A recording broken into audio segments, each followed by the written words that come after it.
hapon po sa inyong lahat. Kumusta po kayo, no? So, ayan, update tayo, no?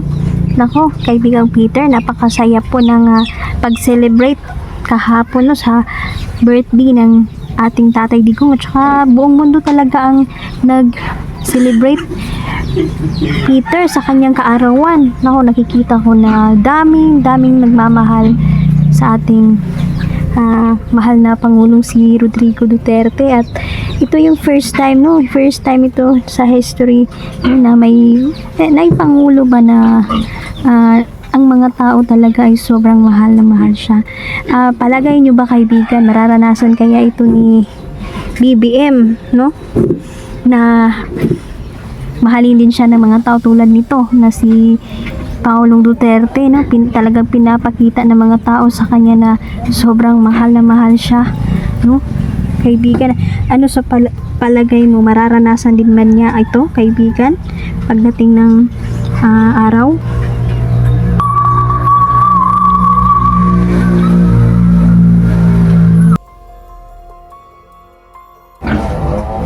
Opo, kaibigan.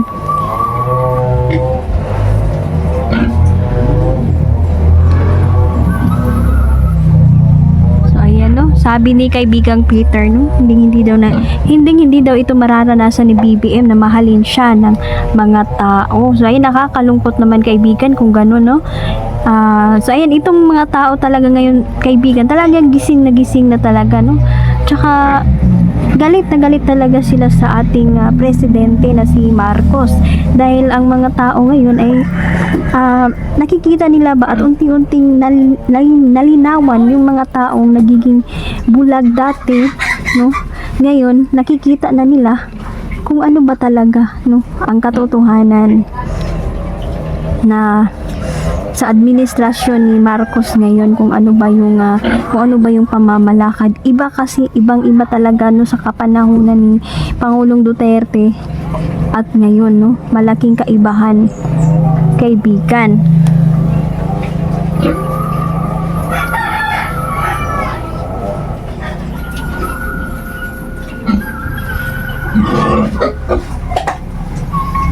Opo.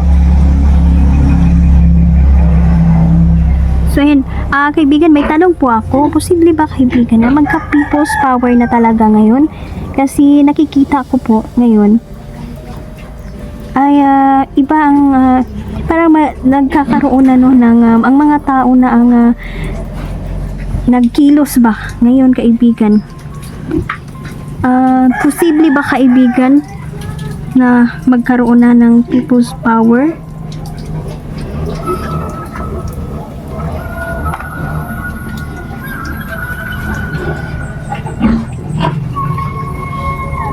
Opo, kaibigan, no.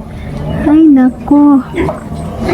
Pero kung magkakaroon man ng people's power, kaibigan, baka ito na naman yung dahilan na magdeklara ng martial law si Marcos. Baka magkaroon siya ng dahilan man, wag naman sana. Naku, malaking gulo ito kung mangyayari, kaibigan. Opo.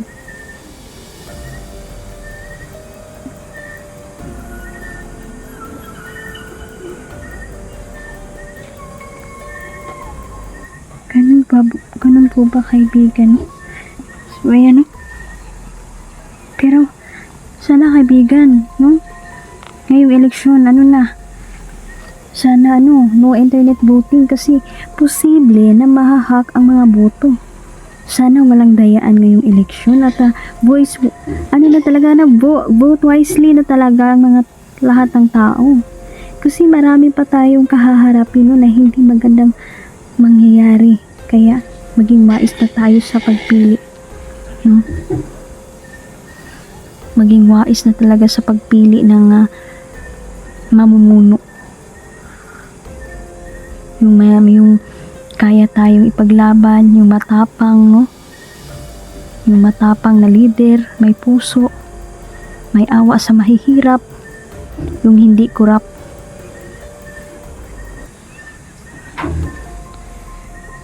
Kasi yun yung importante.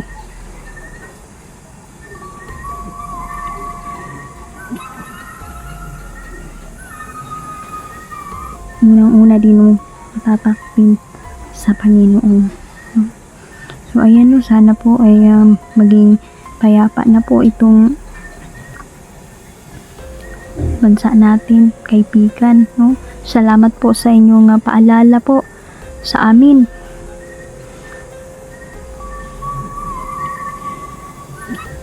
Opo. Yan no. Patuloy, sabi ni kaibigang Peter, magpapatuloy talaga sila no sa pag-alerto sa magbibigay po sila ng mga babala. Pero may mga ito kasi sila, meron sila nga paulit-ulit ko pong sinasabi sa inyo na may mga limitasyon po ang pagtulong ng ating mahal na kaibigan. Pero kung babala, no? Kung babala lang, magsasabi talaga sila sa atin, no? Pero may limitasyon kasi sila, no?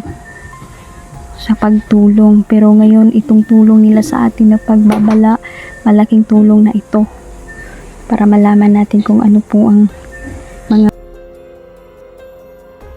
po yung sinabi ng ating kaibigan ngayon, no? Opo. Naku. Oo nga kaibigan, tama.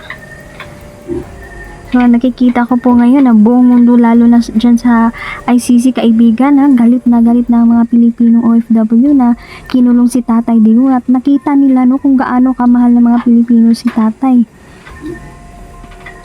Digong. Pero maganda yan kasi ang pagrarally po ay nakakatulong talaga, no? Nakakatulong yan. Kasi sa pamamagitan yan ay mapapabilis no ang pag-release kay Tatay Digong. Tama po kayo kaibigang Peter.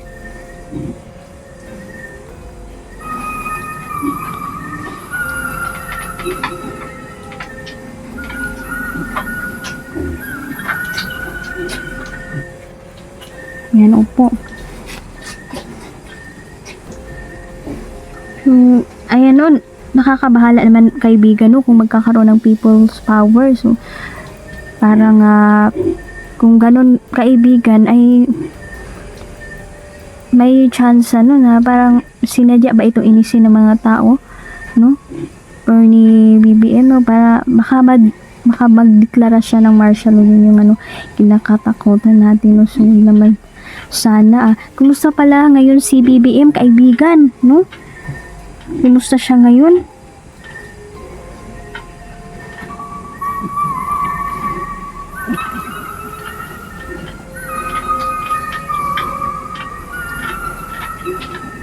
Ngayon, no, hindi daw mabuti no ang kalagayan sa pangangatawan ng ating Pangulo na si BBM ngayon. Nakakabahala naman yan kaibigan, no? Sana magpatingin siya sa doktor kung ganun kaibigan, kung meron na siyang nararamdaman, no? Kasi dapat naunahin niya yung kalusugan niya. Siguro stress siya sa mga nangyayari ngayon, no? Lalong-lalo na no na maraming bumabatikos sa kanya na mga tao, no? Lalong-lalo na siguro no naapektahan siya no sa mga sigaw ng mga tao na mag-resign na po siya.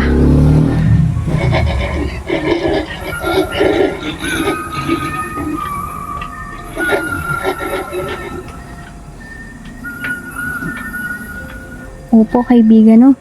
So ayan no, sana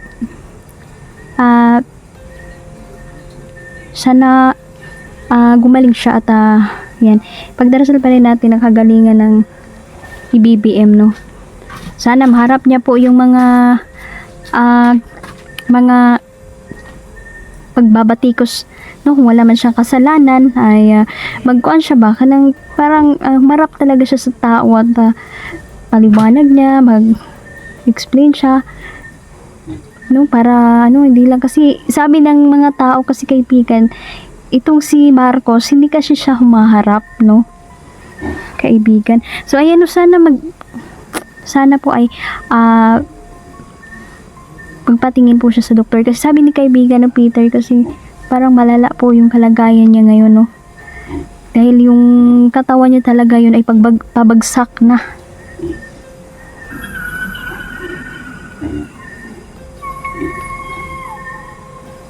Opo.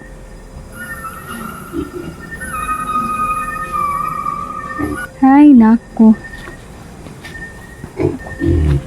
So, ayan o. Kailangan ingatan din ng ating katawan, no? So, kami po ay natutuwa po mga tao, no? Dahil lalong-lalo na po na si Tatay Digong ngayon ay bumubuti po ang kanyang kalagayan, no? Lalong-lalo sa edad niya, kaibigan, no? Dami niyang dinadamdam, dami ng mga sakit, kaibigan. Sana po gumaling ang ating mahal na Pangulong si Rodrigo Duterte, no? Dahil marami pong naghihintay sa kanya ng mga tao, no? At so ayan, no, ang dami pong nag celebrate po sa kanyang birthday, no. Ayan, nakakatuwa po ang pagmamahal ng mga Pilipino sa kanya. Opo, tatanong ko lang, meron po akong tanong sa iyo, kaibigan, no. Itong si Amy Marcos, no, bumabawi talaga siya, no, sa mga tao. Kaibigan, no, sana maisipan niya na i-impeach yung ano niya, yung kapatid niya, kaibigan. Sana po talaga maisipan niya yun.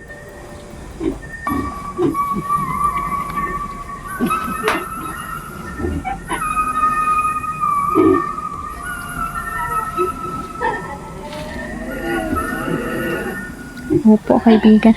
Sabi ni kaibigang Peter na kahit ganun pa daw yung mangyari, no, gawin pa daw ni Amy Marcos yung mga gusto niya gawin, no, para nga lumaban siya sa side ng mga Duterte. Yung mga tao ay may mga tao talaga, no, mga supporters ni Rodrigo Duterte ay hindi talaga madadala sa kanya, kasi sabi nila, no, to Marcos na daw talaga, no, ang mga tao.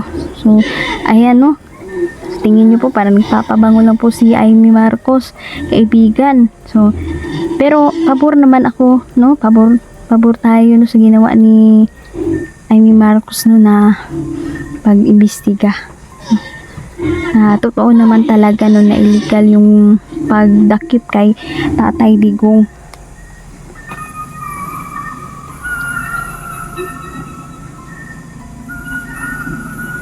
Opo, kaibigan, tama po yung sinabi niyo. So, yan, no. Sana po ay yan, tuloy pa rin tayo, magdasal tayo, no, sana walang marsyalo na magaganap, no, kasi may kutob ang ating mga kaibigan, no, may magaganap na marsyalo daw. So sana walang mangyaring ganyan, no. Dahil paano na lang. At sabi ni kaibigang Peter na ayan, no, mananalo, no, yung mga yan aliado ni Pangulo, no. At pag manalo ay sigurado na si BP Sara walang impeachment na magaganap.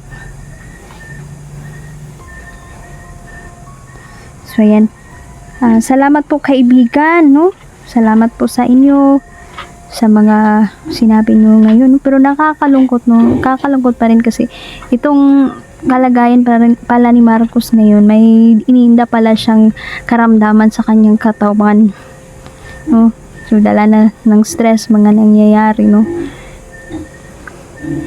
Sana, no, sana po ay gumaling na din po siya, no. Sana lahat ng magkakasakit, panalangin natin, no, lahat tayo ay hipuin at pagalingin ang ating mahal na Panginoon. Opo, kaibigan. Bueno, maraming salamat pala. Yan ang oras po namin ngayon is gabi na. Naputol kasi yung pag-uusap namin kanina kasi nalubat po ako. Tsaka nag-brand out na naman. Kaya ngayon lang po na-continue. Yan, no. Medyo maingay kasi may mga alagang hayop tayo dito. So, ayan no, mag-ingat po kayo, lalong-lalo na po no, sa mga lindol no, na paparating. At sana po magdasal tayo no, para mapipigilan ito no, sa pamamagitan ng ating pagdasal no.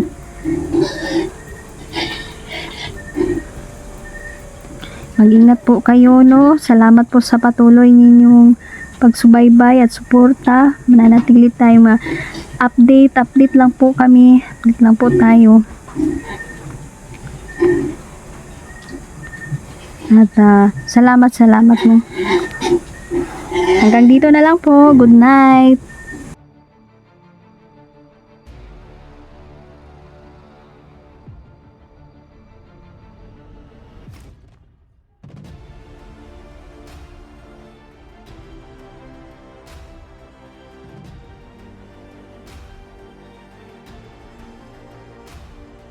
Araw, kumusta po kayong lahat? Magandang hapon po at salamat po sa patuloy niyo pong pagsubaybay.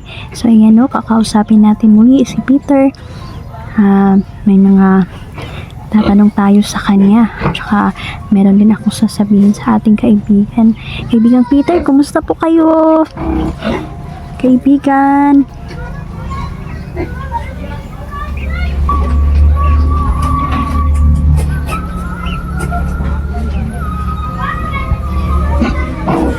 Nasa mabuti daw ang ating kaibigan na si Peter no, at sabi ni Peter na nangungumusta si Peter no sa ating mga viewers, sa inyong lahat. So ayan no, sana po ay wish ko po no, sana ay nasa mabuti kayong lahat no ngayon. Kung nasan man kayo ngayon, safety kayo ngayon, at huwag nating makalimutang magdasal no, dahil yan talaga yung number 1 pinaka-powerful nating sandata, ang pagdarasal sa ating Panginoon. So, ayan, kumusta?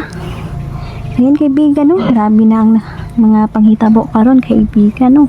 Ang dami-dami nang lumalabas ng mga ebidensya, no? Tungkol sa ating BBM, no? Sa ating Pangulo na si BBM. Ako po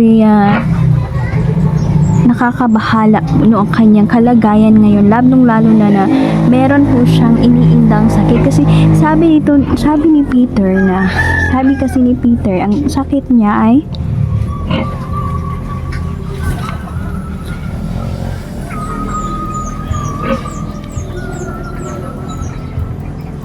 nasa delikado daw kalagayan talaga no si BBM ngayon, at posible no na sana dili lang jud no nga mahitabo no, sana po ay mabuhay pa siya ng matagal no, dahil itong sakit niya ay talagang seryoso, ito't delikado no. Alam naman natin no, lalong-lalo na sa mga mahihirap no, lalong-lalo na siguro no, tayo magkakasakit tayo, lalong-lalo na pag wala tayong pera, sobrang hirap no, makaingon na lang kano na ang tuso na lang jud nimo ang karamdaman no, kaysa ma-hospital pa ka tapos wala kang pera. So tulad na lang ni Marcos no, na napakayaman niya, pero sabi ni kaibigang Peter,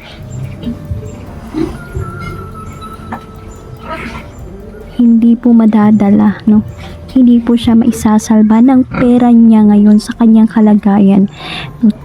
Pagdasal na lang po natin no, ang kanyang kagalingan no, mabigyan pa siya ng pagkakataon po no. Lahat naman tayo pwedeng magbago, pero mo nagiingon no nga ang damage na gyud na, lalo sa mga tao na nawalan po ng tiwala sa kanya ngayon. Hirap po kasi mabalik ang tiwala ng taong bayan sa kanya, lalong-lalo na po ngayon na ang pondo ng mga tao hindi po naggamit sa tama no.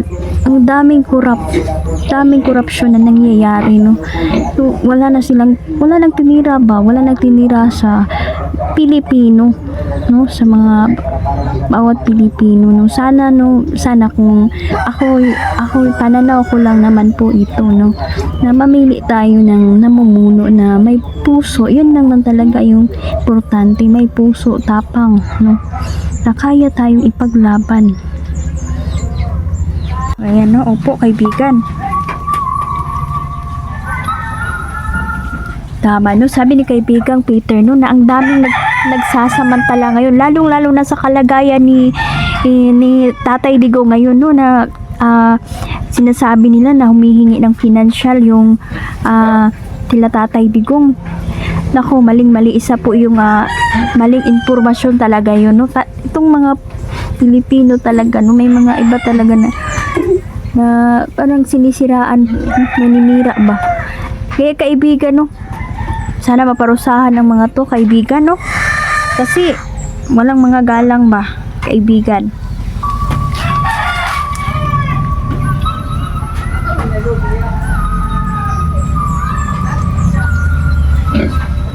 Opo, nako, sabi ni kaibigan, no, na ito po namang si Trillanes, no, na ayan, muntika na namang mabugbog itong si Trillanes ng mga tao, no, talagang wala na talagang tao na kumakampi dito sa kanya siguro, no, iilang tao na lang.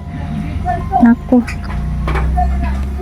nagmukha tuloy siyang katatawanan sa itong si Trillanes, no, wala nang pakialam ang tao sa kanya kaya di na niya kailangan magpabida ito namang si Tori, no, mukhang parang gusto yatang mabugbog ng Toring ito kasi lumalabas na naman ang kayabangan nito, kaibigan. Ako, buti na hindi siya lumabas, kasi kung lumabas siya, kulatahan dyan sa mga tao. So ayan, no, grabe kaibigan ng mga nangyayari ngayon, no, sa ating bayan, no.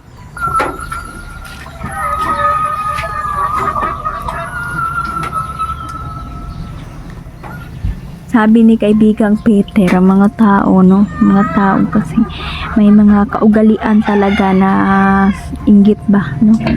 Itong ugaling nainggitin sa kapwa, hindi talaga ito tumitigil hanggat hindi ito makasakit ng damdamin, no, ng tao.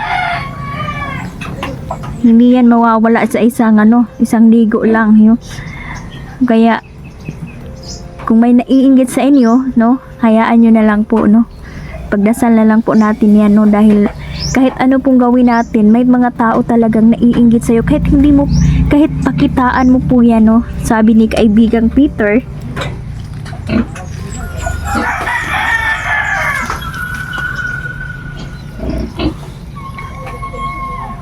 opo. So, sabi ni kaibigang Peter, kahit pakitaan mo pa ng mabuti yung tao, ay gagawa talaga yan sa'yo ng masama. Kasi naiinggit siya sa'yo, no? Kasi may meron ka na wala siya, no? Kaya nga, yung mga taong ganyan, hindi na dapat yan pansinin, no? Kasi mga sakim yan, no? At pagdasal na lang natin yung mga taong mainggitin sa kapwa, no? Ayan, salamat kaibigang Peter. Opo. Tungkol naman po sa kalagayan ni Pangulong Marcos, kumusta na po siya ngayon? Ano pong update sa kanya ngayon?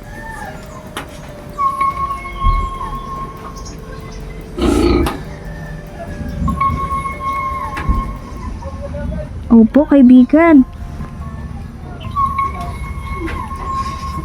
Kung sabi ni kaibigang Peter, no,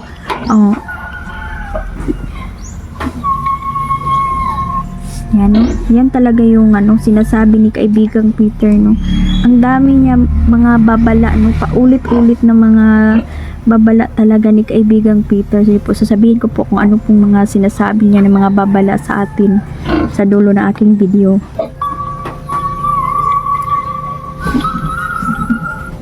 Lumala na daw talaga yung kalagayan ni Marcos. So kung mapapansin mo sa mga interview niya, hirap na siya may mga parte na hirap siyang magsalita, no, dahil may iniinda na po siyang karamdaman mo, lalong-lalo na po ngayon na stress siya, tapos depressed pa siya, no, kasi lalong-lalo sa mga nangyayari ngayon, no, tsaka kay Madam Lisa, no, may ito pa pinoproblema niya, no. Kaya nga hindi niya nakayanan yung stress na kanyang dinadala ngayon. Kaya nga mahirap, no. Mahirap din ang kalagayan ni Pangulong BBM ngayon, no. At nakikita niya, no, habang nakikita niya ang mga tao ay ang dami-dami nagmamahal kay Tatay Digong, ay sabi ni kaibigang Peter, nasasaktan daw siya, no. Ay inggit siya dahil mas maraming sumampat siya sa ating dating Pangulong Rodrigo Duterte. Opo.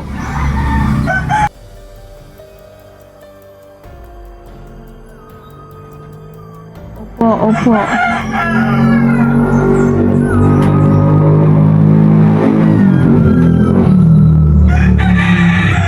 So ayan, no. Talagang hindi niya talaga ito mararanasan na mahalin siya, na ganito magmahal ang mga tao. Hindi ito mararanasan ni Pangulong BBM, no? Iba talaga si Tatay Digong. At malaki ding pasasalamat ni Tatay Digong, no, dahil doon sa Holo-Solo tumahimik po ang gulo doon. Kaya nga yung mga tao ay nagpapasalamat talaga sa kanya, no. Ang dami pong mga pagpapasalamat ang mga tao sa kanya dahil madami po siyang nagawa. Nanahimik po ang mga durugista doon, no, sa Holo-Solo at saka sa Basilan po. Malaking tulong po, no, ang nagawa ni Tatay Digong. Kaya hindi po talaga masisisi, no, ang mga tao na mismo ang lumabas para ipagtanggol si dating Pangulong Duterte. Tama po, kaibigan.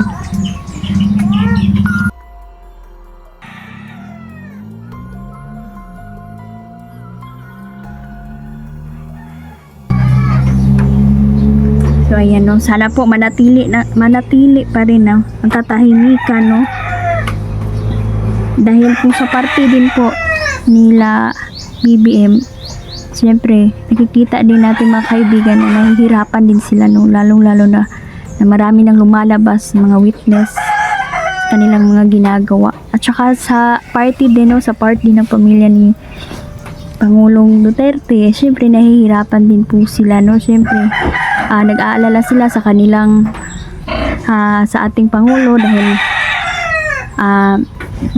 hindi pa nakauwi. Kaya nga ang mga tao hindi po talaga tumitigil hanggat hindi po nauuwi si Tatay Digong, kasi yan po talaga yung pinapangarap ng mahal nating Pangulo na si Tatay Digong, na makauwi po siya, no, makauwi po siya. Yan po yung yan po yung ni-request niya noon, sana pinagdarasal ni Tatay Digong na makauwi po siya doon sa Pilipinas. Kaya nga daw yung mga taong lumalabas niya, kasi ang dami na kasing napabayaan, no? Kaya ang dami nang napabayaan, kaya mangyayari na ang hindi maganda dahil dumaraing na ang taong bayan sa taas. May nakikita na talaga ng tao sa pamamalakad ni Pangulong Marcos ngayon. Sabi ng kaibigan na may mali talaga, may mali talaga sa kanyang administrasyon. Kaya ang sinisigaw pa rin ng mga tao ngayon ay mag-resign na siya, no? At sana ipagdasal natin siya kasi may karamdaman siya ngayon. So ang sabi ng mga tao talaga, no, na ayaw din nilang si Marcos ay mapahamak, kasi gusto ng mga tao na pagbayaran niya kung ano mang mga kasalanan niya para maramdaman kung anong resulta, no, ng mga ginawa nila sa Pilipinas. Mararamdaman niya yung takot at galit ng mga Pilipinong inaapi, no, lalong-lalo na ngayon, no, na ang dami na pong mga nangyayari, na ang dami na pong mga korupsyon saka krimen, ang dami ng mga nagdudroga. Hanggang ngayon hindi pa rin ito nagagawa ng solusyon, at lalo pa pong dumadami at harap-harapan pang pinagmalaki na gumagamit sila ng droga. Binibidyo pa, no, parang wala na silang takot ba, wala nang takot sa kanilang mga ginagawa. Napansin ko din kay Marcos, so talagang hirap na talaga siya magsalita, at abang sasalita siya, hinihingal na siya. So makikita talaga natin na mayroon siyang dinaramdam.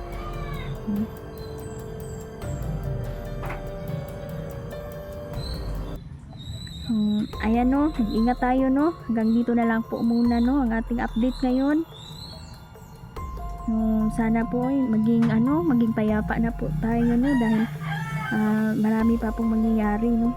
Yung mga tao ngayon kabado pa rin dahil sa mga hindi natin alam kung anong mangyayari ngayon o bukas.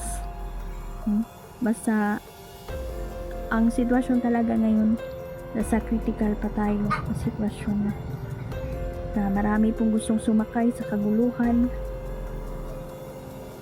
lalong-lalo na po na yung mga nasa bundok no.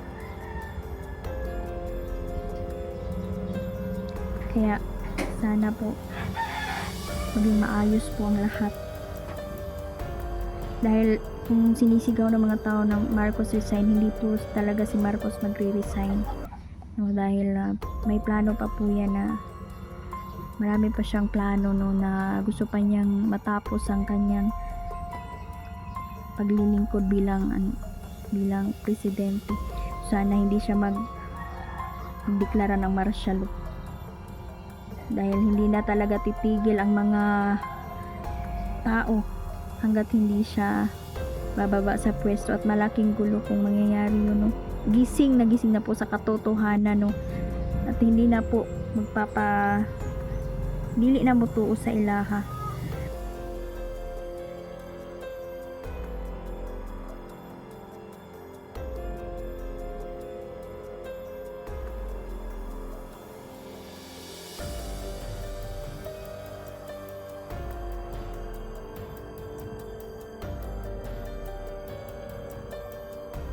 Pagpalang araw po no. So ayan no, naghatid po ako ng alay para kay Peter.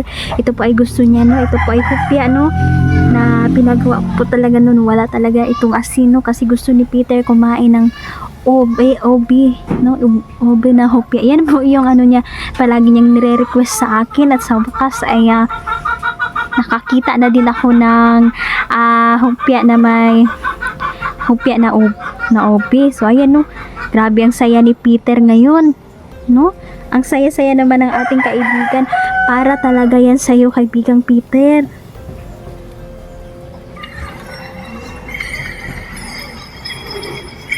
Opo kaibigan, sabi ni kaibigan no. So ayun, sabi ni kaibigan no, nagpapasalamat siya dahil hindi daw talaga ako nakalimot no sa mga paborito nila no. Lagi ko po silang dinadalhan kasi yan po talaga yung gustong-gusto nila, mga kaibigan ko. At napapasaya po natin sila na pag meron tayong mga pasalubong para sa kanila, madala natin sila ng mga alay no, na gustong-gusto po nila. So ayan kaibigan, no, may konting katanungan lang po ako kasi kaibigan, nung sinabi mo po na merong mamamatay po sa sakit no, ay kumusta naman po siya ngayon kaibigan? At ito pong tinutukoy natin kaibigan ngayon, nasa Malacanang po siya nun. May pinatago po siya, at ito po yung sakit na walang lunas no, dahil nasa stage 4 na kasi siya, at ito po yung tinatago niya no. At so kaibigan no, nasa delikadong kondisyon na pala siya kaibigan, kasi itong sakit na to wala na tong lunas swertehan na lang no kung makakaligtas ka sa sakit na to kaibigan.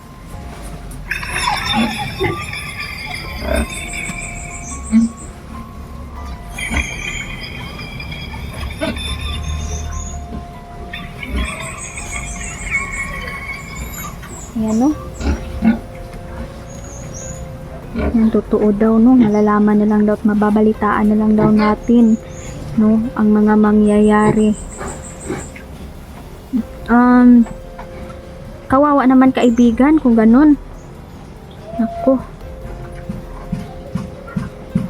sana gumaling siya no. Pero ito ba'y tatanong ko po kaibigan kung kaalyado ba ito, itong sinasabi mo, kaalyado ba ito ni na Duterte o Marcos, kaibigan. Taong ito na mamamatay sa sakit, kaibigan. So, sabi ni kaibigang Peter na ito'y kaalyado pala ni Marcos, no? So, kakaawa naman kung ganun, no? Kasi ay ganun talaga ang buhay. Napakaikli lang talaga ng buhay natin dito sa mundo, no? Ang ikli lang po. So dapat gawin na po natin ang tama, no? Huwag na tayong mamuhay sa puot at galit.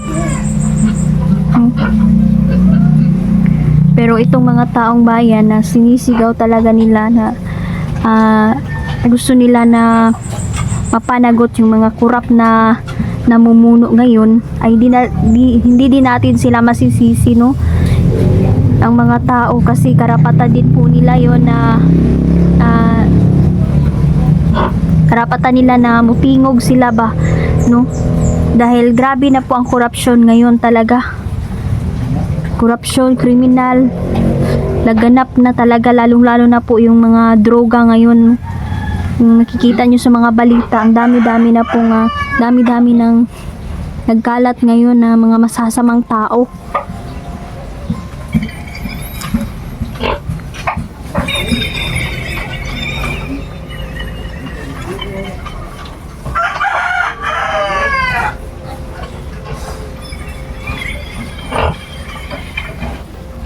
So yan, opo kaibigan.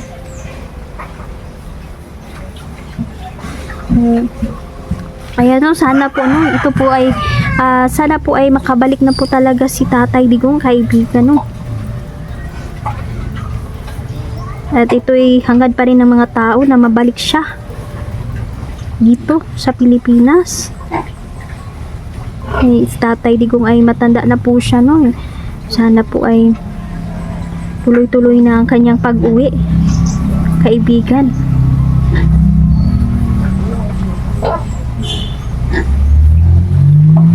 Opo.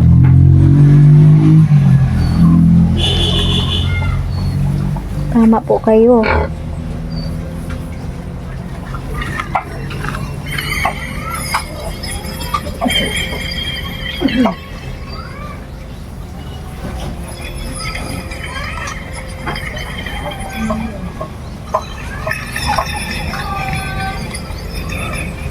Opo. Ayan.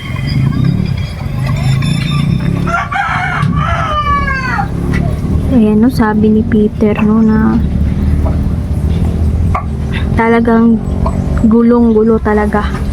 Magulo talaga ang panahon ngayon. Di na tulad ng dati. Ang layo na, no, kaysa panahon ngayon. Sana po ay maayos na ang lahat, kaibigang Peter.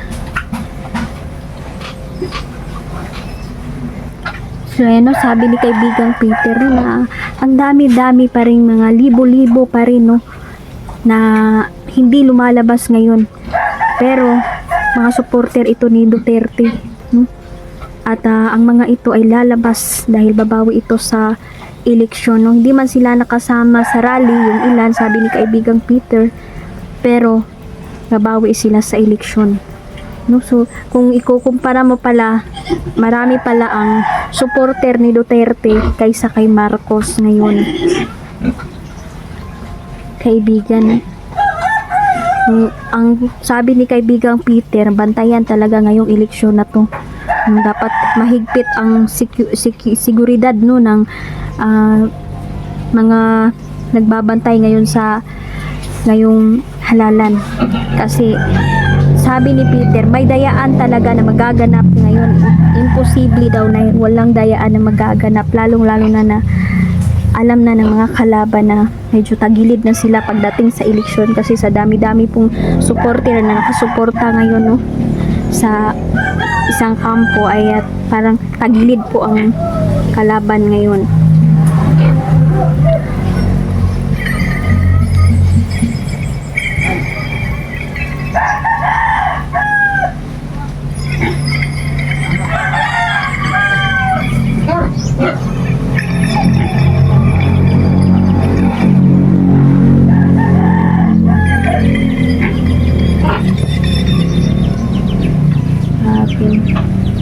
kitang-kita ko nga kaibigan no nga, sa rally no. Kasi sa mga balita, hindi po natin siya medyo nakikita no, pero yung mga tao na naka-video na nandun sa rally, yung mga drone, kitang-kita kung gaano karami ang mga taong dumalo sa pag-celebrate sa birthday ni Tatay Digong at sa mga nakikirally po no, para sa ating mahal na Pangulo no.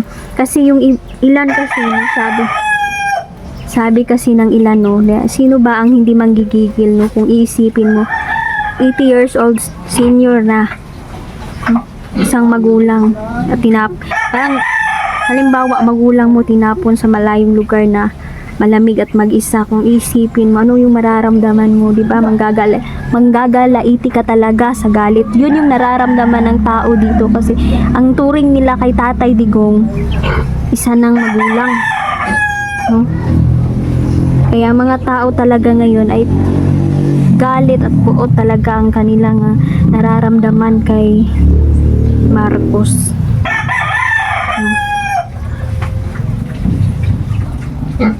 Ang dami talagang nakisimpatya sa kanya, yung daming dumalo, kahit may trabaho, talagang umabsent lang para dumalo doon no, sa rally.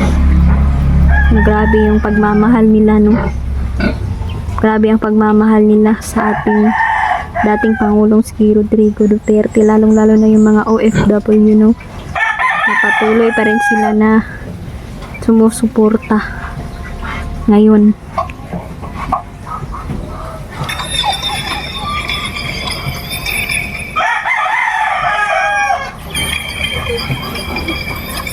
Opo kaibigan.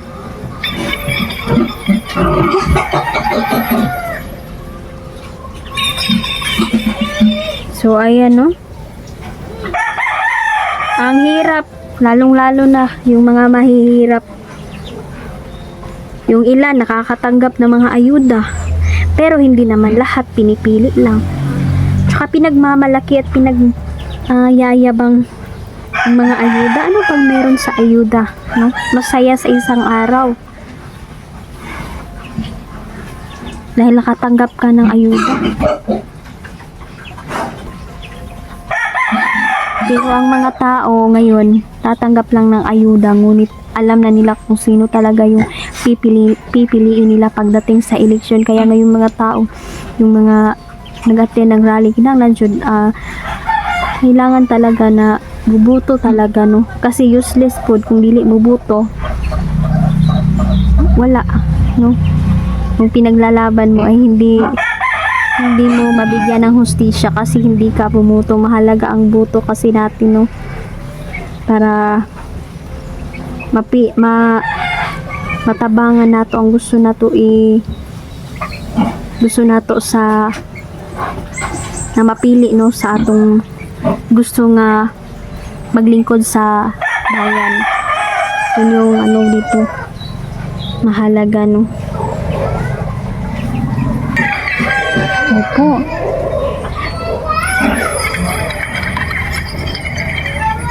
So, ano pala no? Sabi ni kaibigan mo na, totoo pala no, kasi yung kaarawan ni Pangulong Duterte ay marami pong mga nag-celebrate ng kanyang kaarawan at nagpagawa ng cake. Doon daw sa Goldilocks, marami daw nagpagawa ng cake sana doon para sa ating mahal na Pangulong. Ngunit ito ay hindi daw ito tinanggap no. Bibalibaran daw nila, dili daw sila maghimo o cake para kay Tatay Digong. Kaya pala yung Goldilocks ay wala na, sobrang wala na yung mamalit sa ilahan no. Nako, delikado kaibigan. Ano sa tingin nyo, baka babagsak ang kanilang negosyo kaibigan kung ganun, kasi halos po lahat po ay galit na din sa kanila ngayon.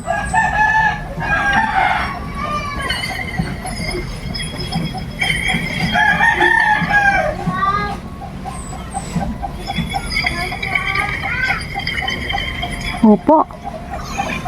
Ngayon, yan, sabi ni kaibigang Peter na galit daw talaga ang mga tao kasi bakit daw tinanggihan sila na bibili lang naman sila ng cake, no? Magpapagawa sila ng cake para kay Tatay Digong, ngunit hindi sila pinagbigyan, ayaw sila nga bili sila hatagan, ayaw daw nilang gumawa ng cake para kay Pangulong Duterte. So ayan, no, nakakadismaya naman kung ganun, dahil hindi naman, wag na lang sana nilang nakakapagpahalataan kasi sila ng mga tao, no? Nako, kakalungkot naman kung ganun. Tungkol naman po ito sa panaginip ko, kaibigan. Patuloy at pabalik-balik pa rin yung mga panaginip ko. Alam ko na may pinapahiwatig ang bata sa akin. Opo, kaibigan.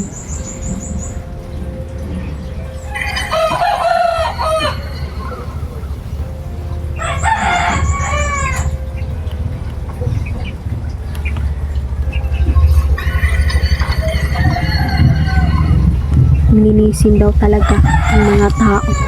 Malapit na daw kung mangyari. Sana tibayan natin, magpakatatag tayo, dahil itong sakuna na to, kalamidad na to ay darating lang bigla-bigla. Pero isa lang po ang makakapigil nito, ang ating pagdarasal. Yun talaga yung importante. Magdasal tayo ng taimtim, nanalangin tayo. Yan yung pinakamabisa para mapigilan ang mga mangyayari.